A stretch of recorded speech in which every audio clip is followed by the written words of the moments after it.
Welcome to my digital life. My name is James Hendricksen. My digital life began in 1986 with that sound.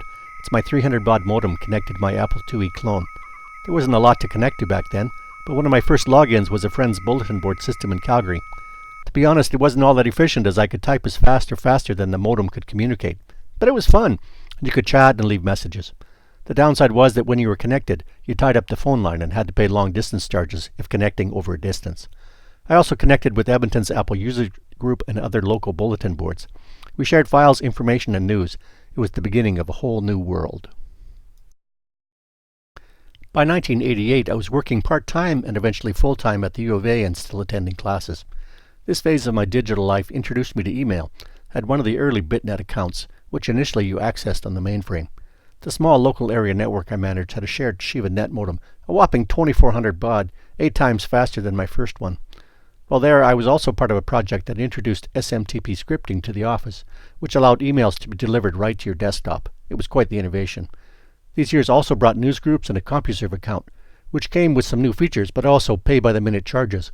It was too expensive to be of much use for a student. The 1990s brought graduate studies at Wilfrid Laurier, meant a new email and the introduction of some new search engines.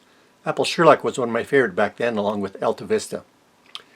In 1995, I started a new career, which meant I moved back to Alberta, and my first non-academic email, jamsh@agt.net. It also meant faster dial-up internet. I used Netscape and Internet Explorer to access the internet. Mostly blogs and some commercial sites were my biggest uses back then.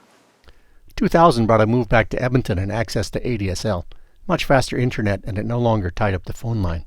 In 2002, I started to access a number of user groups, one in particular for brick ovens. I was building one in my backyard, and these were very helpful. I decided to document my building of my oven and created a website after it was finished. In 2007, we headed to China to adopt our second daughter. I created a family website so people at home could follow along. We kept it up for a number of years, adding pictures, blog entries, and video clips. Since then, I've created several more websites, most work-related. A couple were for special projects I was working on as well. 2007 was also the year I signed on to Facebook. This started a shift in my overall internet usage. Facebook started to supplant the use of other websites and blogs and continues to be my most used social media platform. I signed on to Twitter around 2010, in part so I could follow CERN and the work on the Large Hadron Collider. I signed up to Instagram around 2014. I also have a Pinterest account, although I never post to that site. I only use it for ideas. I also have texting, messaging, and WhatsApp to communicate mostly with our European relatives.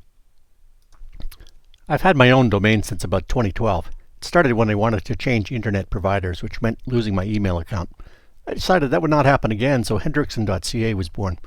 We use it for email on our website. In 2018, I redid the site so our family and friends could follow our last China trip. Facebook is blocked there, so it wasn't an option. Well, that's a brief look at my digital life. Thanks for watching.